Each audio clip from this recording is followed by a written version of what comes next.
એ અમે સાથે મળીને સંકલન કરીને કરશું. હેલ્પલાઇન જી, જે હમણાં ગલ્ફ દેશમાં યુદ્ધની પરિસ્થિતિનું નિર્માણ થયું છે એમાં ગલ્ફ દેશમાં આપણા ભારતીયો મોટી માત્રામાં રહે છે. સાથે સાથે ગલ્ફ દેશમાં પ્રવાસી તરીકે પણ આપણા ભારતીયો જાય છે. તો એમને ખાસ કરીને અમારી ભારત સરકાર પૂરો પ્રયાસ કરે છે કે એ બધા જ લોકો, ભારતીય લોકો ત્યાં સેફ રહે, સુરક્ષિત રહે, અને એકવાર વોર પરિસ્થિતિનું નિર્માણ થોડું ઓછું થાય ત્યારે એમને પાછા કઈ રીતના હેમખેમ લાવે એના માટે પૂરી કેન્દ્ર સરકાર અને રાજ્ય સરકાર મળીને કામ કરી રહી છે.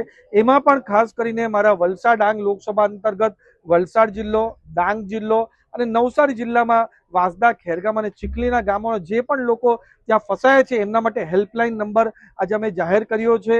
અને હેલ્પલાઇનમાં લોકો કોન્ટેક્ટ પણ કરી રહ્યા છે કે એમના ડિટેલ્સ અમને એકવાર આપે, એના પછી અમે ઇન્ડિયન એમ્બેસી સાથે સંકલન કરીને એમને કઈ રીતના સેફલી ત્યાં રાખી શકાય ને પછી કઈ રીતના એમને ત્યાં અહીંયાથી ભારત લાવી શકાય એના માટે પૂરો પ્રયાસ કરવાના છે.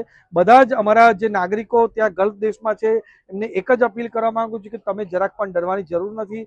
આપણી ભારત સરકાર પૂરી પરિસ્થિતિમાં આપણે મોનિટરિંગ કરી રહી છે અને આપણા નાગરિકો સુરક્ષિત રહે એના માટે પૂરો પ્રયત્ન અમે સાથે મળીને કરશું.